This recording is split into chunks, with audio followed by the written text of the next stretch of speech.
இங்க பூமியில இறந்து போன எல்லா ஆவிகளும் ஆஃப்டர் லைஃப் சர்வீஸ்ங்கிற இடத்துல வெயிட் பண்றாங்க.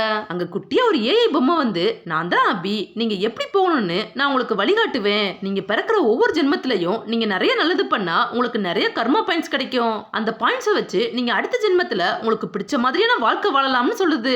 இது சொல்றதெல்லாம் கேட்டுக்கிட்டு ஒரு ஆவி அங்க இருக்க டிஸ்பிளேல அடுத்த ஜென்மத்துல என்ன மாதிரி பிறக்கலாம்னு பாத்துட்டு இருக்கு. அதுல அழகான ஒரு மயில் இருக்கத பார்த்ததும் இதுக்கு அதே மாதிரி பிறக்கணும்னு ரொம்ப ஆசை வந்துருது. இது உடனே அதை கிளிக் பண்ணுது. அப்ப டிஸ்பிளேல நீங்க மயிலா பறக்கிறதுக்கு உங்ககிட்ட பாயிண்ட்ஸ் இல்லன்னு சொல்லுது. அப்ப அந்த அபி அங்க வந்து, நாங்க உங்களுக்கு ஒரு gift பேக்கேஜ் கொடுக்கறோம், அதுல வித்தியாசமான நிறைய லைஃப் இருக்கும், அதுல இருக்க லைஃப் எல்லாம் வாழ்ந்துட்டு வந்தீங்கன்னா கடைசியா நீங்க மயிலா பறக்கலாம்னு சொல்லுது. இவனும் சரின்னு அந்த பேக்கேஜை கிளிக் பண்றான். உடனே ஒரு பெரிய டேர்ம்ஸ் அண்ட் கண்டிஷன் டிஸ்பிளேல தெரியுது.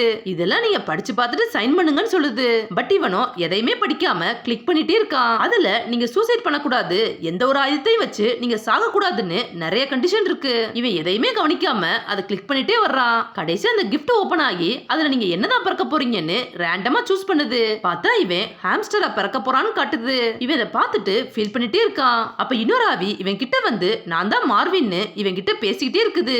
இவன் அவன் கிட்ட பேசாம அடுத்த லைஃபுக்கு போறதுக்காக ஒரு டெலிபோர்டேஷன் கேட்டு கிட்ட போறான். அப்ப அந்த மார்வினோ, நான் போன லைஃப்ல ரொம்ப ஜாலியா விளையாடிட்டு இருந்தேன், அப்போ ஒரு கரண்ட் வேர் என் மேல பட்டு கொஞ்ச நேரத்துல நான் செத்துட்டேன், இதனாலதான் நான் இவ்வளவு சீக்கிரமா அந்த இடத்துக்கு வந்துட்டேன்னு சொல்லுது.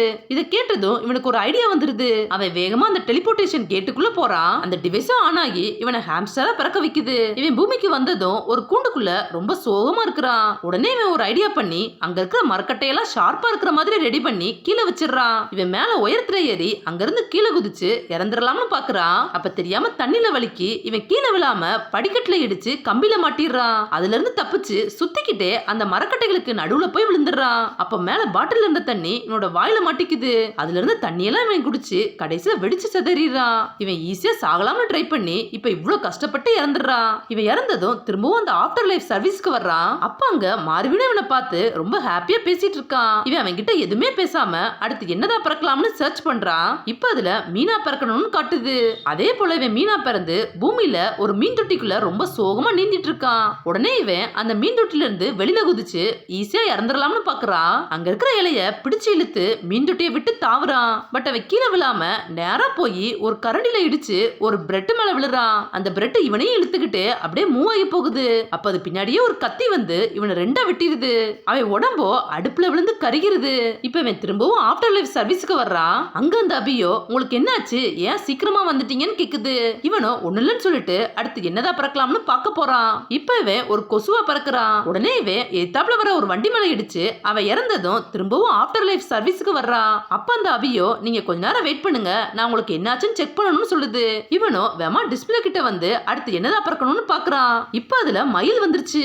உடனே இவன் ரொம்ப சந்தோஷமா டெலிபோர்டேஷன் கேட்டு கிட்ட போலாம்னு பாக்குறான். அப்ப அந்த அபி வந்து, நீங்க ரூல்ஸை மதிக்காம இறந்ததை நாங்க கண்டுபிடிச்சிட்டோம், நீங்க நில்லுங்கன்னு சொல்லுது. இவன் அது கிட்ட பேசாம டெலிபோர்டேஷன் கேட்டு கிட்ட வர்றான். அப்ப அந்த அபி அந்த இடத்தையே ரெட் கலர்ல மாத்திட்டு, நீங்க ரூல்ஸை மீறிட்டீங்க, அதுக்கான தண்டனை உங்களுக்கு இருக்குன்னு சொல்லுது. இவன் அங்க இருந்து எப்படி தப்பிக்கலாம்னு பாக்குறான். அப்ப அங்க ஓபன்ல இருக்கிற இன்னொரு டெலிபோர்டேஷன் கேட் இருக்குது. இவன் அங்க போய் அங்க இருக்கிற அவிய வெளியில தள்ளி விட்டு இவன் அதுக்குள்ள போய் டிவைஸ் ஆன் பண்ணிடுறான். அந்த அபியும் அந்த டிவைஸ் ஆஃப் பண்ணலாம்னு பாக்குது. பட் அதுக்குள்ள இவன் பூமிக்கு வந்துடுறான். இவன் மெதுவா கண்ணை திறந்து பாக்குறான். இவன் ஆசைப்பட்ட மாதிரியே இவன் மயிலா பறந்துட்டான். இதை பார்த்து இவன் ரொம்ப சந்தோஷமா அவனோட ரெக்கையை விரிச்சு அழகா போஸ் கொடுக்கறான். அவனை சுத்தியும் இயற்கையான காடு மலைன்னு இருக்குது.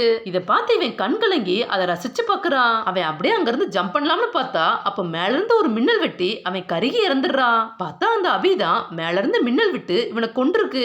இவன் இறந்ததும் அது திரும்பவும் பழைய மாதிரி எல்லாருக்கும் நல்லபடியா வாழ்க்கை அமையட்டும்னு சிரிச்சுக்கிட்டே சொல்லுது. இவனோ கொஞ்ச நேரம் கழிச்சு கண்ணை திறந்து பாக்குறான். அவனால நகர கூட முடியல. என்னன்னு பார்த்தா அவன் ஒரு கேக்டஸா பறந்திருக்கான். அவன் பக்கத்துலதான் அந்த மார்வினும் இருக்கிறான். அந்த மார்வின் இவன் வந்ததை பார்த்து தொணன்னு பேசிக்கிட்டே இருக்கிறான். இவனால அங்க இருந்து தப்பிக்க கூட முடியல. இவனும் ஒண்ணுமே பண்ண முடியாம ஃபீல் பண்ணிட்டே நிக்கிறான்.